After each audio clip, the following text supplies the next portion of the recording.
Right, so welcome. We're just allowing people to join. You should be being let in the lobby.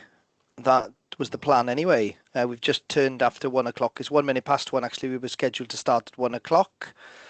Felly, croeso I chi gyd. Welcome everybody to today's webinar session. And our webinar session today is on hate crime. And of course, it is Hate Crime Awareness Week.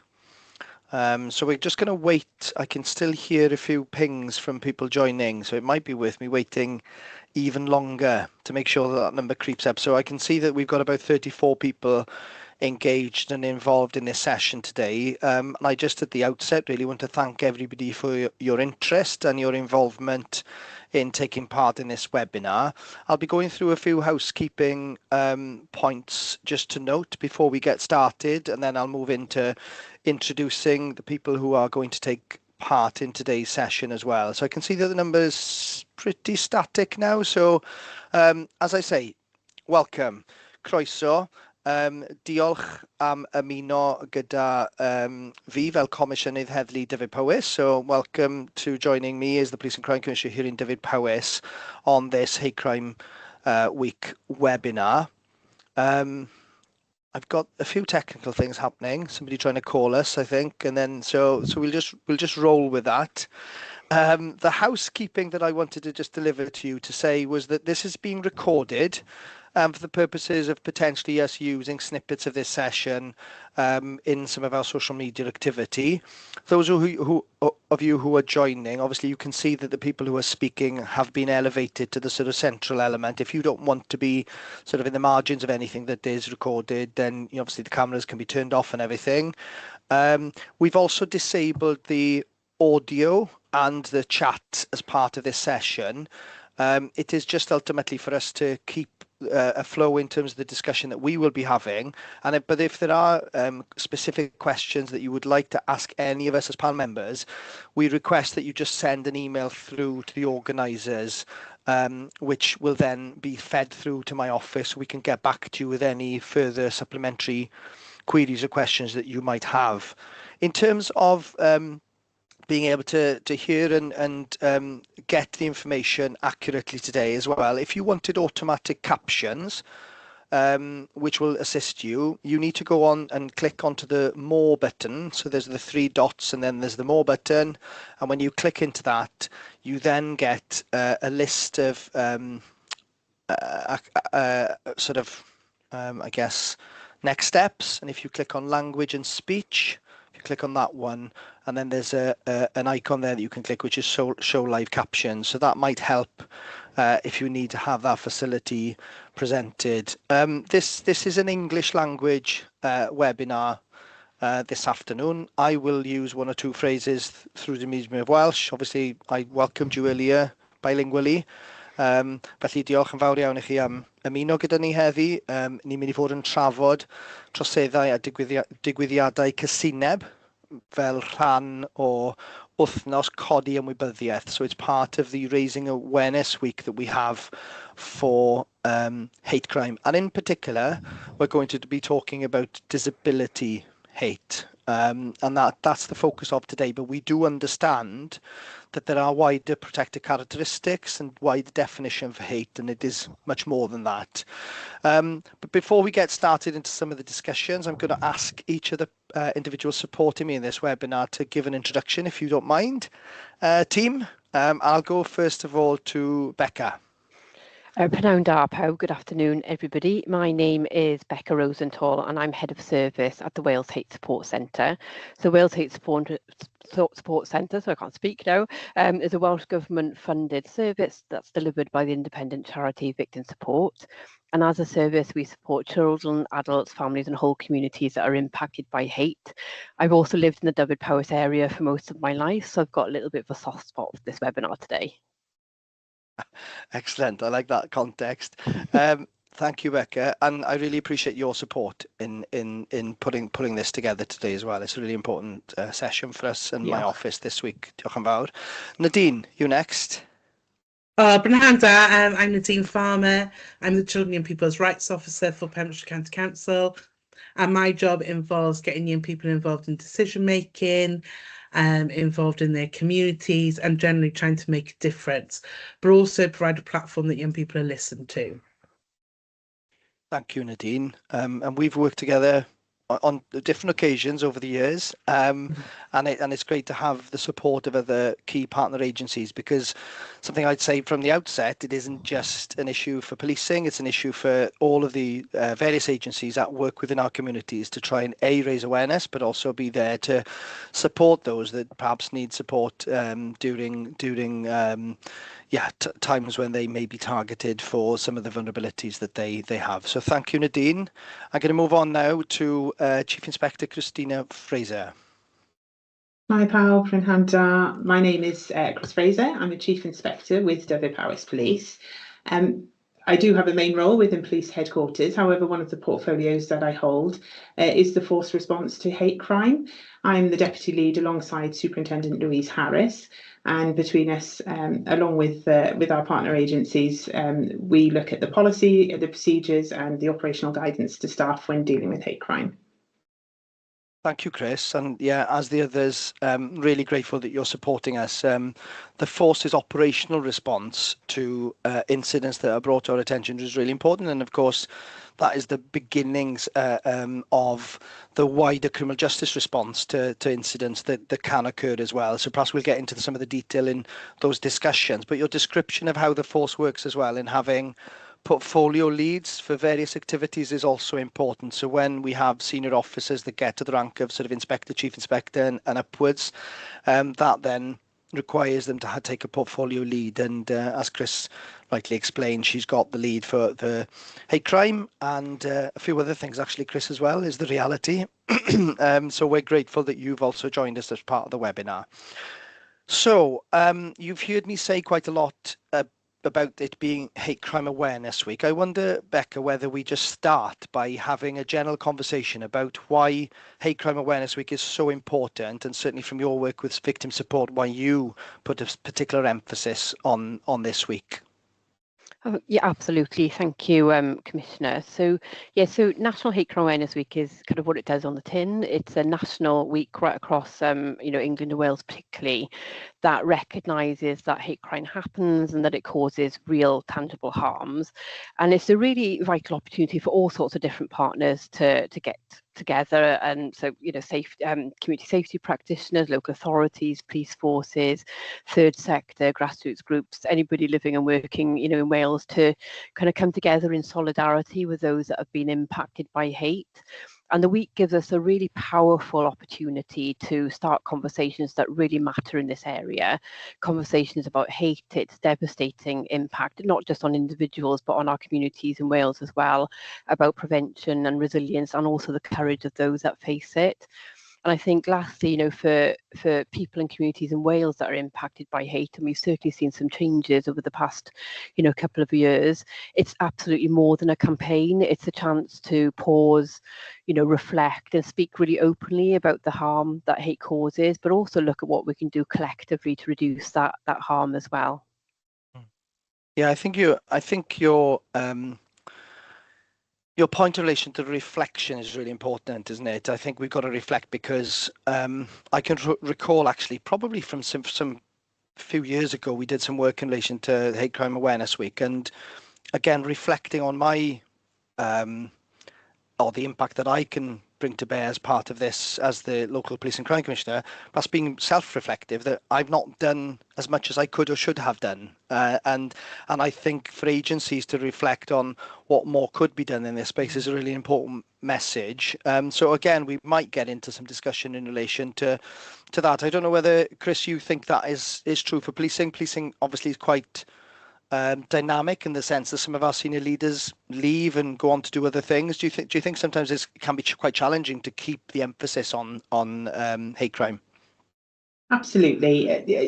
Different chief officers are going to have different priorities, but we also have to grapple with the political sphere of things changing there as well, if we're going to be very honest, and trying to keep up with that. So and that does present its challenges. that we have to try and balance between the operational requirements and how we, if laws are set, we will set to, we will set out to uphold those, but we also need to balance that with what the victim wants and what the victim needs as well. So yeah, it's definitely a challenging and ever sort of shifting landscape, really. I hadn't actually thought of that, in the sense that a lot of what is done by the police service is victim-led, as you describe. And again, Becca, I suppose your role within victim support is to provide people with that advice and guidance. Do you want to talk about some of the practicalities of maybe how people can reach out even to victim support as well as the police service?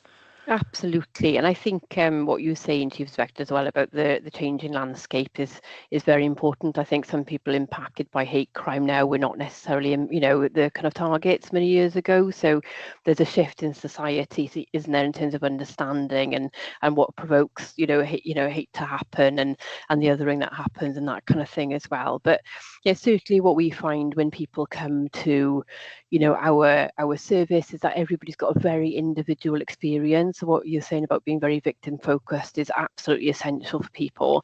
People's sense of justice can be very different. Some people, their sense of justice sits in seeing every arm of the law and a sentence uplift that comes with, with hate crimes being, potentially being prosecuted, and they would, they would see everything within the criminal justice system. Other people's sense of justice is just for the abuse to stop so they can get on with their lives. And then for other people, again, it's to be part of some kind of re-education process or some kind of pro-action to create a better, environment for others. But everybody's compass, I guess, around what justice is and what it looks like is very individual. And that's why it's so important for services, the police and ourselves, to be really responsive, to that as well, and also to be able to record as well that person's had a satisfactory, outcome. Because I know it's a bit of a challenge, isn't it, when parameters are perhaps set by others around what success looks like in the criminal justice system. To do that for, for victims, it might be a very different shape and size for them. So I know there's challenges there as well, but victim-led, services around hate crime are absolutely essential. Hate crime is the only, identity-based crime is the only crime type where somebody is pointing a finger at you and saying, I dislike you enough for it to propel me into action against you and a part of you specifically. And that hits very individually and very different. So that bespoke, service is really key. And when people come to us, there's lots of different routes for people to take. I mean, thankfully in Dyfed-Powys, obviously when somebody reports a hate crime, they're offered access to our service, and we're very grateful to the force for for doing that. And then people can come straight to us, or equally agencies, and can make referrals, and people can make self-referrals as well, because we know there's a whole host of challenges for some people kind of reporting hate crime as well. So, and of course on the topic of disability hate crime, kind of accessible routes in are obviously very essential as well in terms of bespoke services. Yeah, indeed. And something you mentioned earlier that I think is vitally important is the education element of it, isn't it? And again, Hate Crime Awareness Week is integral really to the raising of the awareness and educating the public and various groups and cohorts of the community that it exists. Some people might be ignorant to the fact that people are targeted for various characteristics, which is very, very unfortunate. But the education of individuals and the public, and also educating victims that if you are subject to any of that victimization, that you can reach out. So that forms a lot of the activity this week with yourselves in victim support. It does, yes. And one of the steps we do in Hate Crime Awareness Week is exactly what you say about that education and insight, sharing. So we operate as a service with a kind of ethos of sharing across Wales. So one of the things we produce this year is a partner pack, and within that partner pack we've actually got some very interesting case studies, and we've worked with victims to make them widely available. So we can certainly share the link to that. So, for example, there's cases that you could use internally if you wanted to raise awareness internally, if you wanted to share them with your staff or your teams or, whoever. There's kind of resources and a nice little paper on disability hate crime as well. But I think in terms of the, the kind of cases that we see, it is important to talk about the types of hate that you see, because as you say, Commissioner, sometimes we see the term hate crime bandied around, and sometimes it's minimised, the impact. Sometimes the term is a little bit, misused. It is tied to legislation after all, and people's rights within the criminal justice system. And so sometimes it is a phrase that's kind of become its own thing at times. But and we do absolutely see some cases that involve possibly lazy, prejudicial comments, where one thing has happened and somebody's been throwing around some comments without thinking about, the consequences. But equally, we also see some cases in our service that include excessive verbal abuse and physical attacks. There have been cases in the past that have ended in, kind of end of life as well, which are incredibly sad, and very traumatic for, for everybody involved in the families and the communities as well. So we do see a mixture of cases, and one of the trends we've kind of seen in the service over the past year or so is the increase in antisocial behaviour related hate. So they're usually involving neighbourhood, disputes as well. And the stats for us as a service are interesting. So just to give you a little bit of context, during COVID, we saw a peak of ASB related cases held by our caseworkers at about 60%. And that was back in the day when we couldn't move more than a mile of our own homes, if we can think that far back. And everybody was getting frustrated and annoyed with each other, and that happened in communities and that inflamed. So that was at a height of 60% of our kind of caseload, and casework is longer term, support. But what we've seen consistently over the past year, so every quarter by quarter, is that's risen to about 70%. So we're seeing an increase of hate happening a lot closer in people's lives, and a bit of a shift from hate happening by strangers to hate happening by people and that is a very different kind of landscape, I think, for for victims. It's a very different type of impact, and we see victims in those kind of scenarios that are too afraid to leave their own home, that feeling very excluded, start to self-exclude, start to try and hide their identity, so they're less likely to be targeted. They're afraid of repercussions. Also, the tools are not always there. A lot of this behaviour can be sub-criminal for quite a substantial amount of time. So very frustrating for policing as well, who are sometimes left with very few tools in the in the toolbox, and and the same for local authorities and housing organisations as well. It could be a very frustrating space until something criminal happens and there's something more tangible for people to act on and and deal with. So the tools are not always there, but we are like I said, we are seeing that shift, and that's caused us to reflect. We talk about education and reflection and looking at what we can do. So we've made some changes in our service to try and support that that kind of shift. And other cases that we see particularly around ASB hate, sometimes we see it spilling into online activity as well. And I think life has changed perhaps from when all of us speakers here were children and had didn't have access to smart technology and mobile phones. Dare I say, it was that long ago, but life is completely different now, and all of our lives are entrenched in our smart devices. You can't access essential services, you can't really access your GP and other kind of really important services, pay your council tax, we're doing it through our phones now. So it's no longer easy to have that divide between online and offline harms. We can't switch our phones off, essentially. They come everywhere with us in our lives. So that the harms of online hate have kind of grown over time as well. But again, the tools are not always there for us to deal with it in the UK as a whole, let alone local police forces and and services as well. So the size and shape, I think, of hate crime is certainly changing.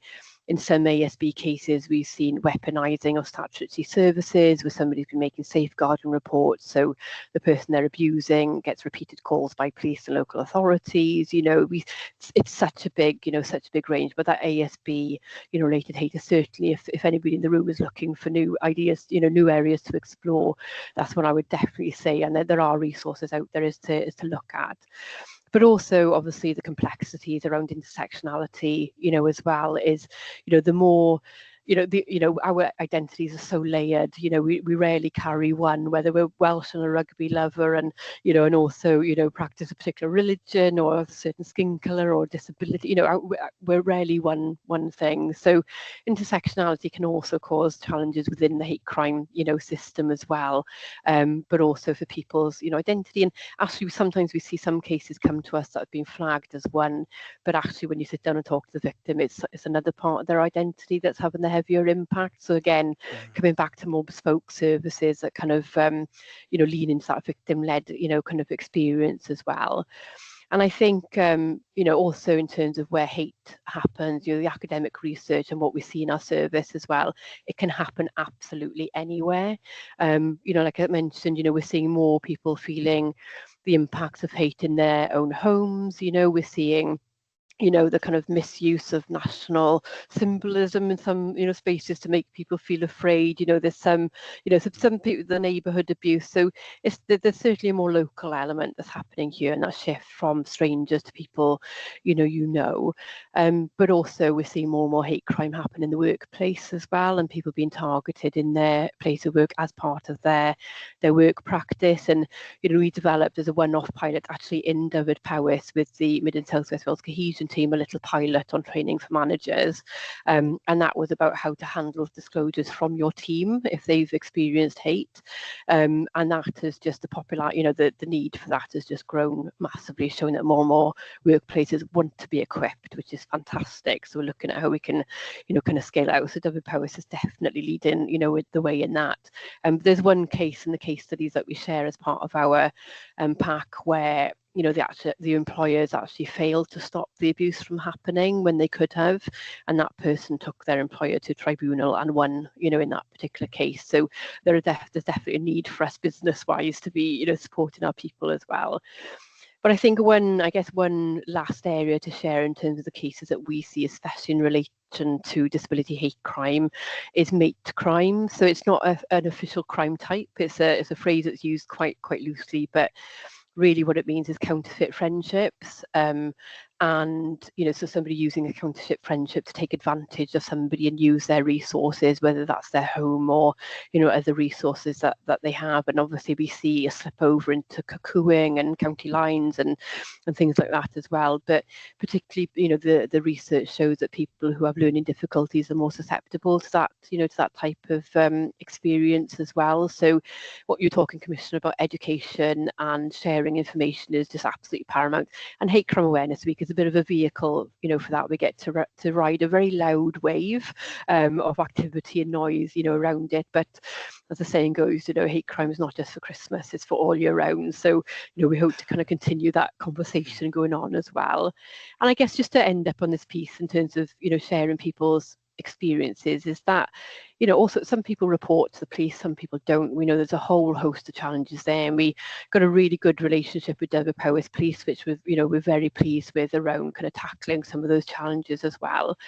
But also people don't always know what a hate crime is. We see quite a significant amount of normalising of hate crime. And sometimes people do that to cope because they're dealing with it consistently, and there's that, that kind of drip effect on them, and that carries, that's quite a heavy psychological weight.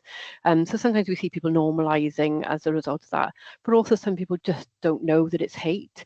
In one case study that we have, and it is in the case study pack as well, that the disabled person, it was a man and his disabled wife, and they'd experienced hate crime for about 2 years from their neighbours. It was an ASB related hate case. There was a lot of sub-criminal activity, but some criminal activity as well that they hadn't reported because they'd normalised the whole situation so much and put it down to awful neighbours. Then it wasn't until a council worker came to the property to install an accessible driveway, because the lady used a wheelchair, and he witnessed what was happening and he identified it as a hate crime. So again, that education is so important, that we make sure our workforces are those touch points of the community are also kind of educated on what hate crime is as well.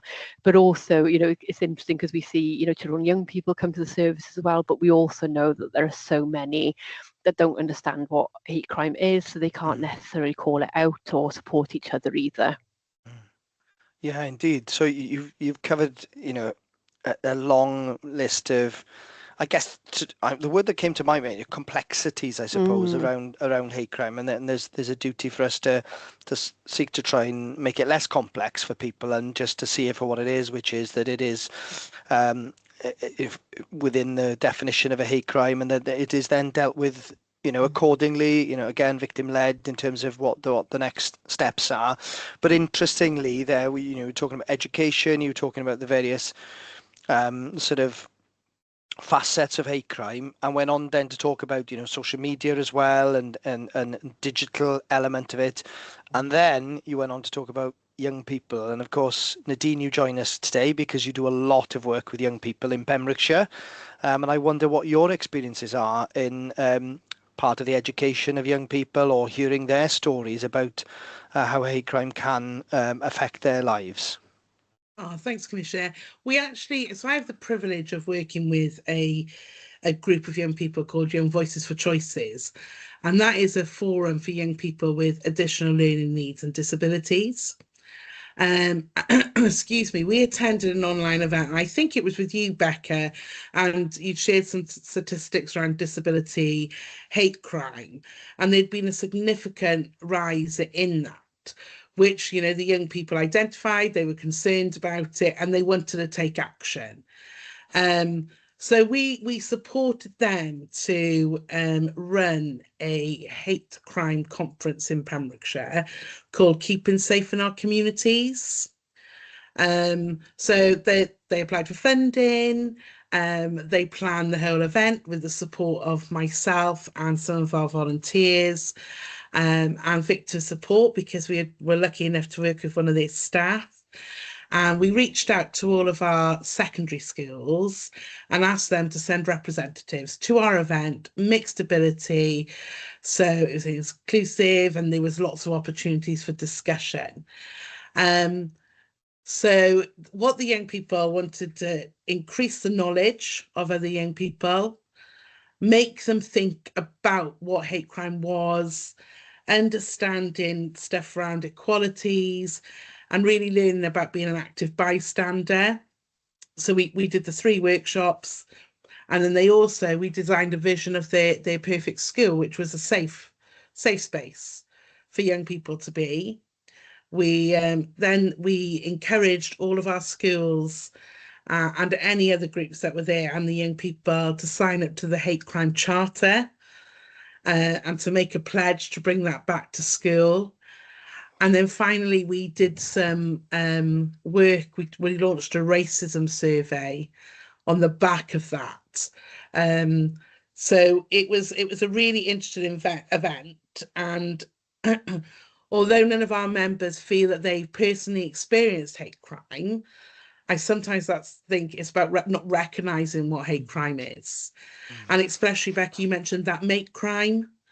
You know, sometimes people are just desperate to have friends and they don't see what we would see. So I think on the education side, that was a really valuable experience. And we did quite a comprehensive evaluation. And the majority of the participants said they learned something new. They felt more confident in recognising and addressing hate crime. They engaged in very open and honest discussions.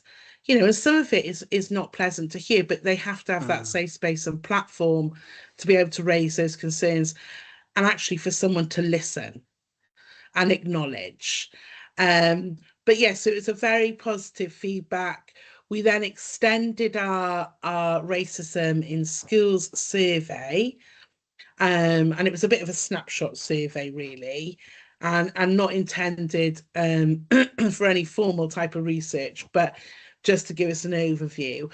And then just one of the statistics from there was that 79.2% of young people believe racism happens in their school.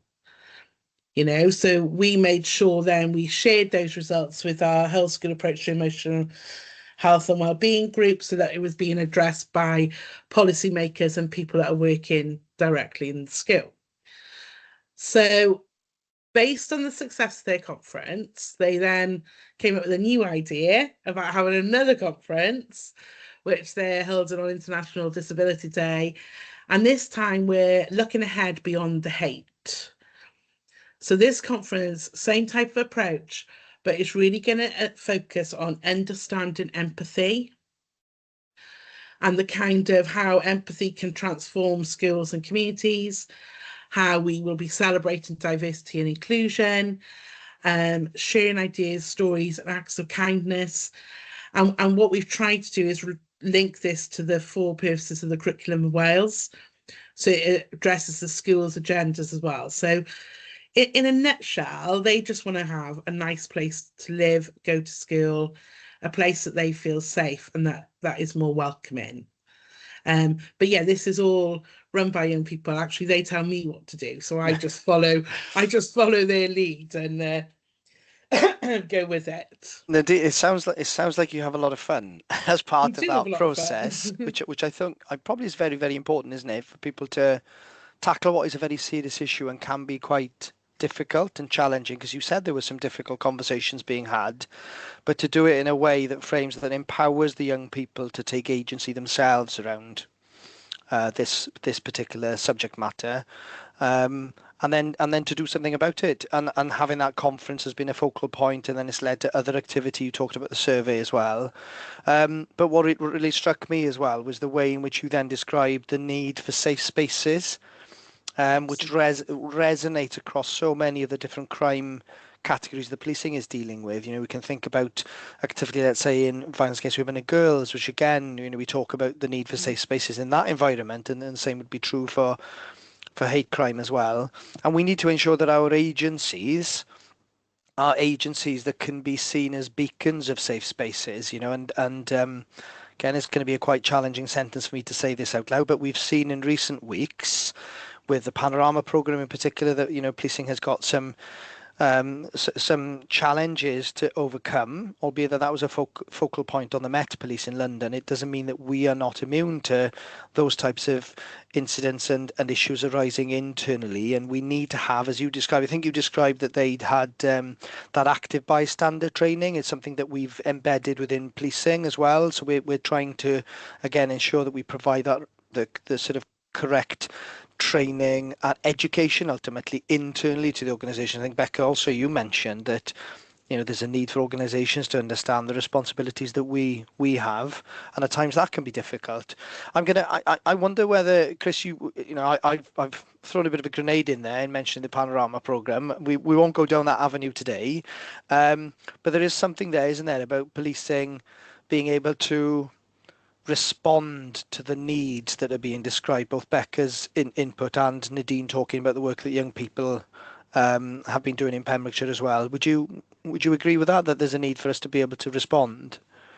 Absolutely, and that is predicated on how well we're listening, and how well we are engaged with our communities, because you know, and that's where we create that safe space in the wider sense for our communities, isn't it? By giving them the time, and time is always a you know, we don't have a finite resource of that, unfortunately, within policing, but that's how we create that, is to give the time to our communities to sit and to listen and understand what their concerns are, what their fears are.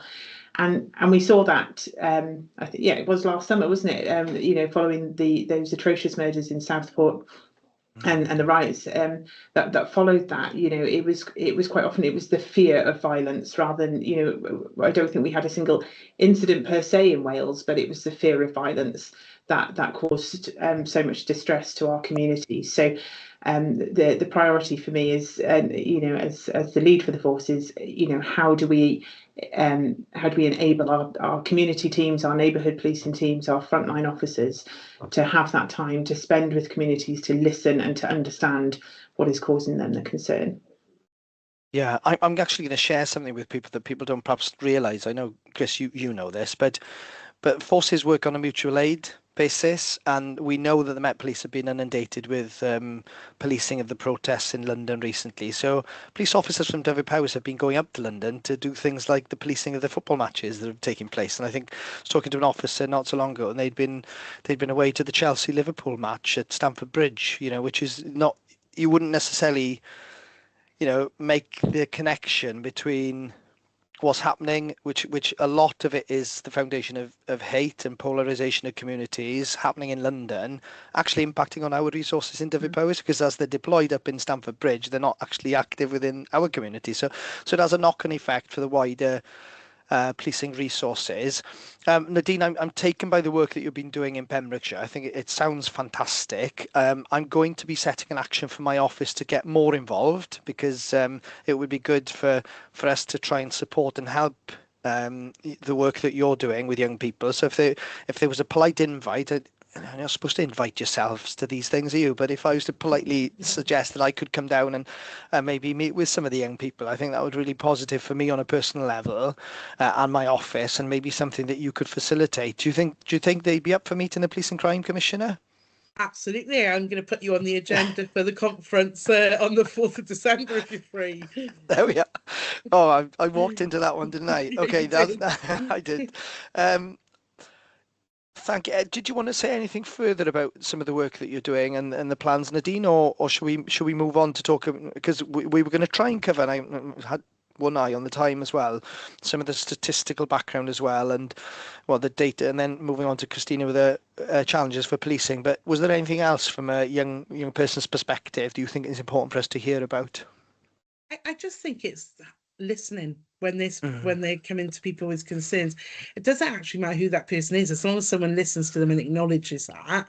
And then as professionals, we have those tools to reach out to other professionals to get that support. And I think that's a real key. And I think, we have lots of youth clubs in our area. We have the third sector that are all, I would hope, for young people, safe spaces to go. So, we're trying to address those type of things in our community, maybe not as direct, but being those kind of safe and trusted adults. So, and then, people are welcome to visit those centres and speak to young people and find out their views. Yeah. I wonder if I might come in there as well, Yeah, Chris. I can see what you're saying, Nadine, about trusted adults. Is we conducted a piece of academic research back in 2021, and it was about young people's experiences of hate in Wales. And one of the insights from that research was saying young people are more likely to report hate if they trust the adults in their lives. So whether it's somebody in school, so young people don't always feel safe to disclose at home, depending what their home life is like. And we find the young people that come to us independently make very sound decisions on how safe things feel, at home. And so you might have like a young person who's experienced homophobic bullying in school, for example, but doesn't feel safe enough to come out at home. But if they trust the adults around them, if they've got those relationships with the adults in school, for example, they will disclose. But having those trusted relationships, but also those people being trained, like you say, Nadine, and just being equipped, having the toolbox, I guess, isn't it, to deal with those disclosures and work with other partners where necessary as well. It goes for all of us, as well. If there's somebody using our service or a colleague who's experienced hate, it's about having the right toolbox, the right understanding. We don't have to understand their protected characteristic. We don't have to know all the pronouns. We don't have to know all the details.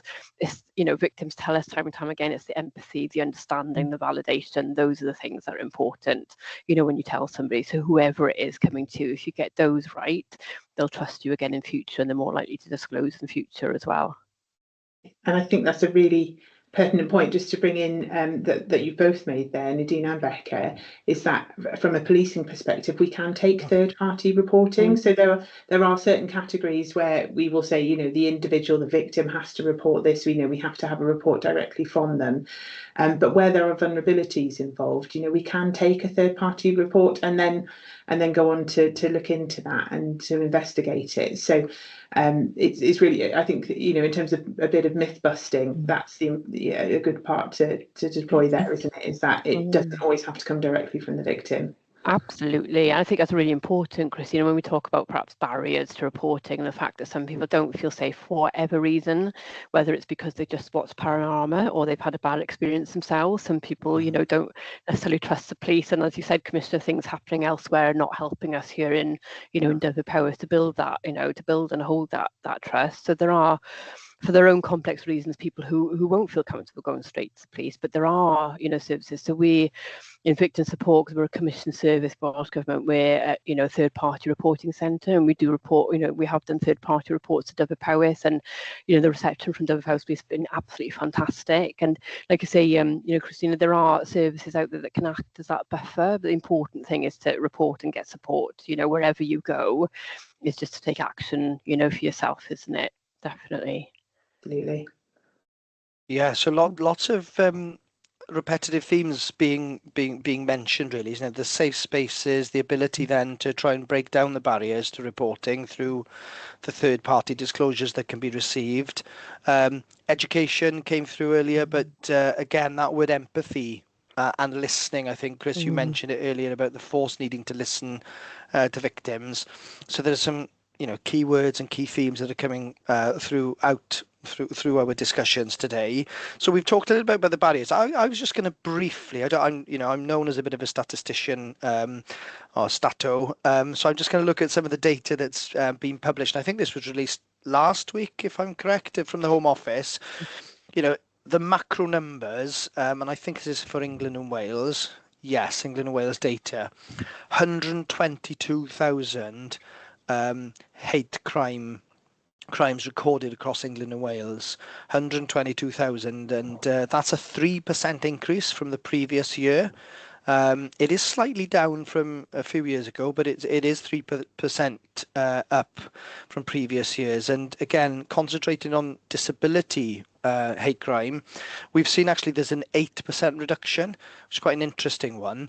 But even though there's been an 8% reduction, and I think there's about 10,000 disability hate crimes recorded across England and Wales, the figure back in 2020-21 was actually 9,400. So it is still stubbornly high. It did increase a bit in 21, 22, 22, 23, and I just wonder, perhaps what was happening then. Was it something to do with perhaps ease of reporting that perhaps we've scaled back on, or again, it's that education of staff, officers, different agencies to make sure that we do get the information being fed in.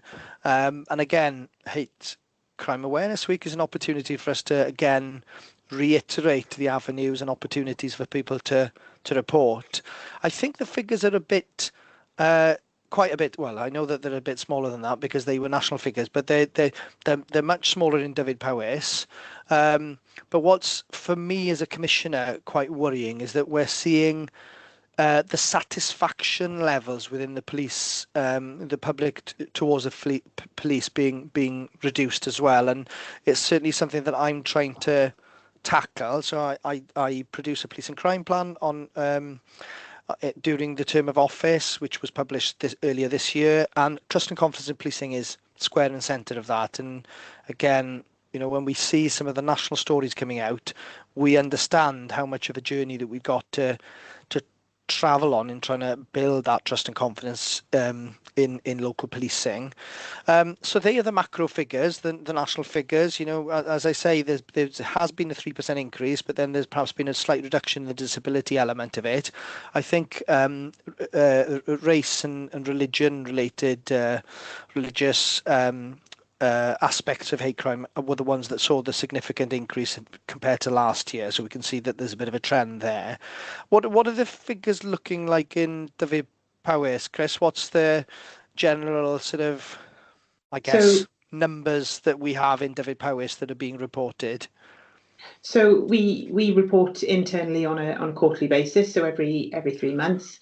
And up to the end of September, we received 144 reports of hate crime. So that was all categories of hate crime. The 3 months prior, we'd had about 150. So again, we can go back. Those numbers have raised in line with what you're seeing nationally. In terms of disability-specific hate crimes, we've seen within those two sets of 3 months, we've seen 14 disability hate crimes across both those periods. When we go back to 2024 and then prior to that 2023, for the same periods, we were looking at about 18 crimes. So again, we've seen a small reduction. They were small numbers to start with, but it does broadly reflect the national trend there as well. The national trend. What I try and break the stats down for people as well, and I always do this, and excuse the way that I end up rounding up the figures, by the way. So you quoted something in the region of about 150 per quarter, if I correctly listened. So that's going to be about 600 every year in Dyfed-Powys. So that means every day we get about it's probably about 1.5, between 1.5 and 2 reports. So just today, so we've all had a working day today, and people have been going about their lives. There will be 2 victims that have reported to Dyfed-Powys all through our third-party disclosures, a hate crime that has happened in our force. So we mustn't ever fall into the trap. And I know those of us involved in this webinar today are not going to fall into this trap, but we mustn't feel that this is not happening in Dyfed-Powys because we are and we are, generally speaking, such a safe environment, and everybody, is very friendly, generally speaking. But, that is 2 victims that we're going to experience today on average. So we need to make sure that when they come forward, that we've got the services in place, that those barriers that we talked about earlier are reduced as best possible. What would you say, Chris, is the best way to report? Because there are different ways to report into the policing service these days. What would you be advising people? Whatever suits them best, to be quite honest. So we've got a number of accessible routes, and obviously Becca's already identified themselves as a professional third party that can act as that intermediary to report via. However, we've got the obvious. We've got the, if something's ongoing, it's there, you're being assaulted or you're in imminent danger, we've got our 999. If 101, if something's already happened but you're in a safe position. So those are our sort of contact numbers. But we've also got the text phone service, which we can use. We can use British Sign Language with an interpreter. We can report that way. We've got the online reporting tools as well. If you're happy going on the website and that suits you better, and you don't like speaking to people, which I know lots of young people aren't. They'd much rather report online.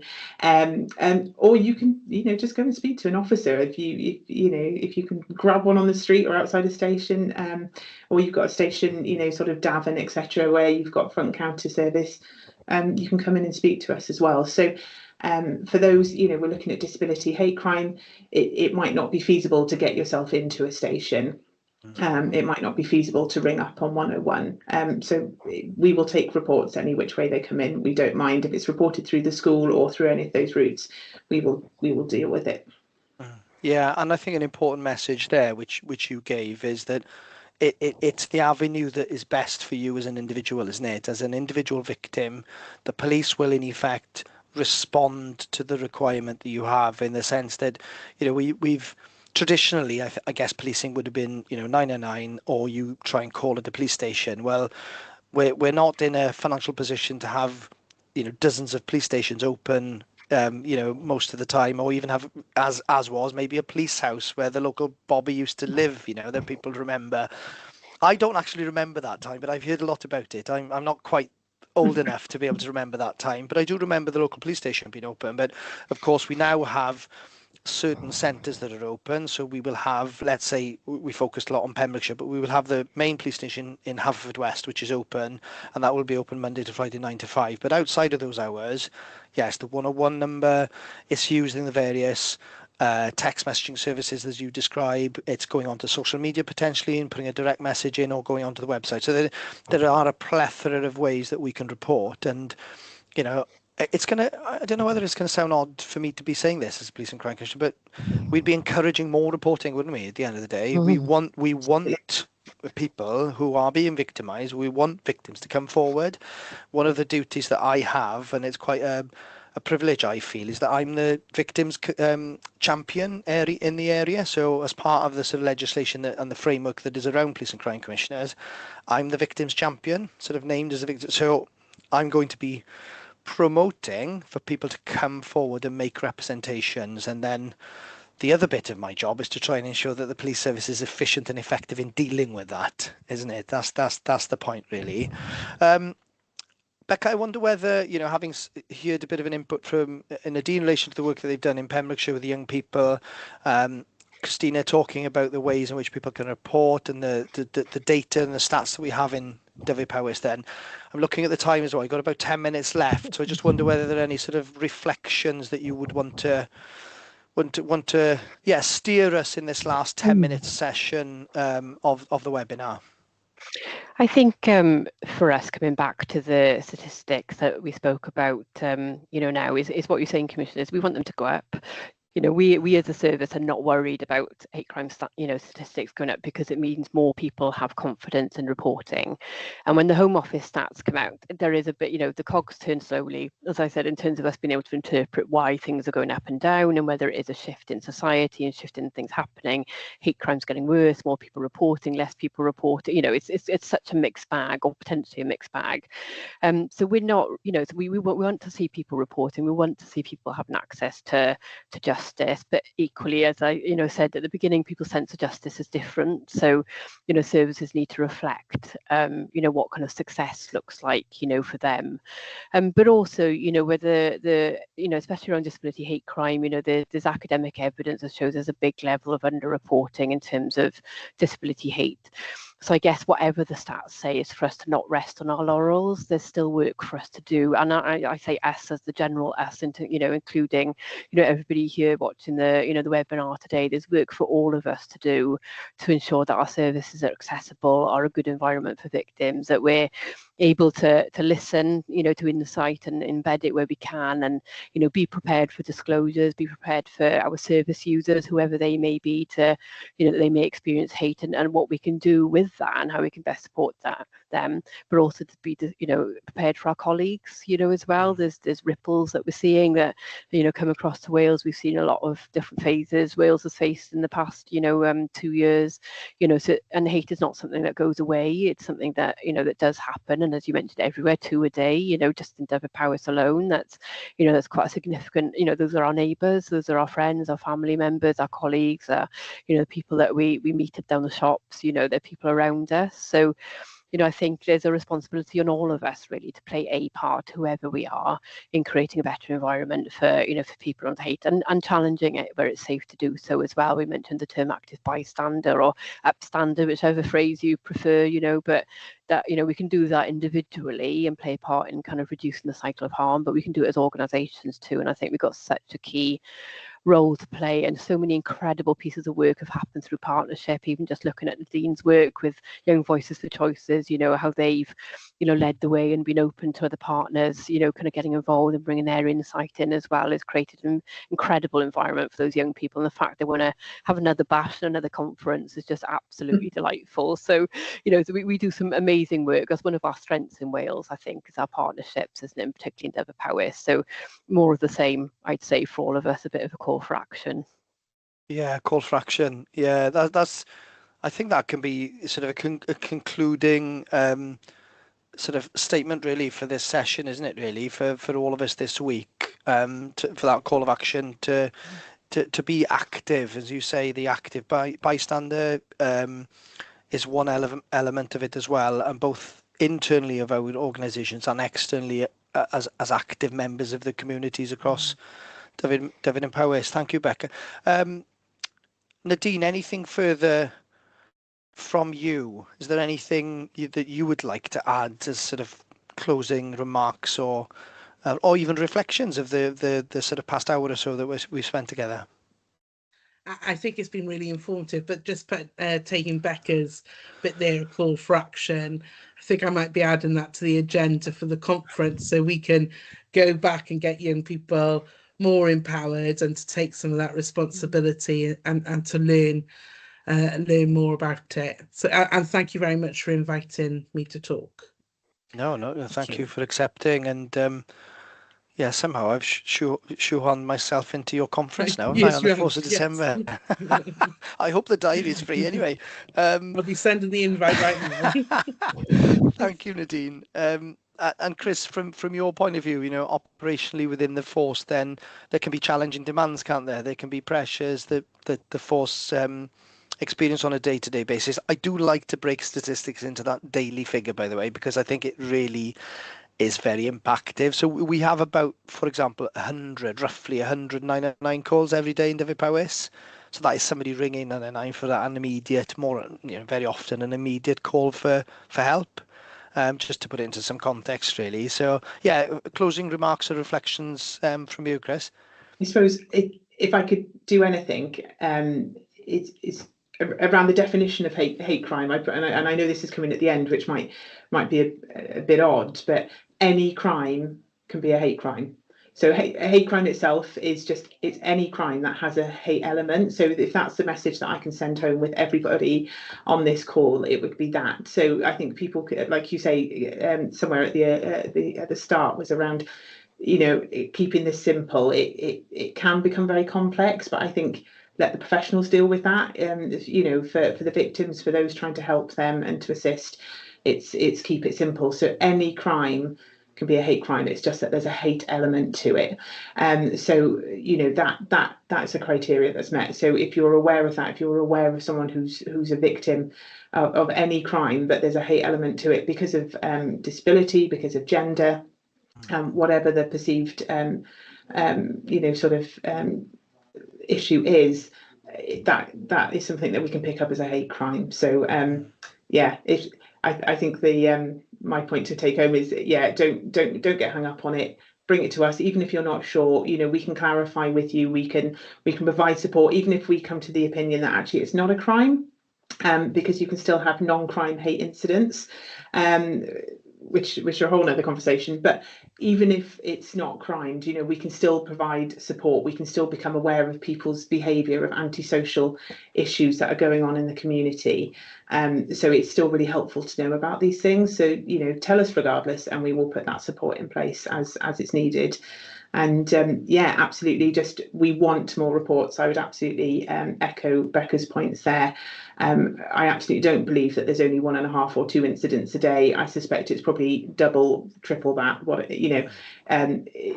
We want those reports because we can't help everybody if we don't know about it. We can't put more services in place like Nadine's if we don't know about it. We get the funding for these projects, and we can support these causes when we can provide evidence to show that there's a need for it. So if people aren't telling us, we can't put those measures in place. Yeah, wise words, Christina, because you are right. We do get funded in that way. Sadly, it's a numbers game very often when, and I'm guilty of it myself as a commissioner, where we do look at the data and it leads us into the services that we then provide in support of that. I would second guess it's probably nearly tenfold the number that we were quoting on a daily basis, sadly. But like you rightly highlight, report regardless, and then allow the authorities to a degree, and from a policing point of view, to understand whether a crime has been committed and to navigate with the victims and with the services that are provided by victim support, in particular, to support the victims. As we said right at the outset, I think again, Chris, it was you that highlighted this, that it should be victim-led, and there would be opportunities then. So people may not know this, but justice within Wales has always been set on a foundation of repairing harm. So if you go back to a number of sort of centuries ago, the Welsh justice system was all set up on repairing harm. And for me, restorative justice and the use of tools available to us within the community to repair that harm, whether it be things like, an apology, a letter of apology, in some cases, maybe repairing through, a cost of something that's been damaged, if it was, let's say, criminal damage, or repairing things. All of that, to me, is what we should be trying to promote and give opportunities for the agencies and authorities to deal with it. And if we're not told, we can't do anything about it ultimately. So that's another big rally cry, I guess, Chris, from you about, communicate and report regardless, and then allow the process to run itself. So great final messages from the three of you. The call for action, I think, Becca, is from you, is resonating now with everybody, certainly with us as speakers, but also resonating with approximately 40. It's gone up and down. Obviously, we may have missed people during the whole hour. 40 people have joined us for this webinar this afternoon. So I wanted to just give a final thank you to the three of you for the time that you've taken to support me as the local police and crime commissioner, to try and promote and raise awareness for this really important issue. And thank everybody else who has also joined us today to take part and to listen. And as I said at the outset, if there are specific questions or queries or any responses to what you've heard today, please send an email through the email address that's available through the people who have arranged the session this afternoon. And that concludes. Diolch yn fawr am wrando a cymeriad rhan yn y sesiwn prynawn 'ma. Thank you very much indeed. Hwyl fawr. Take care. Diolch. Diolch yn fawr.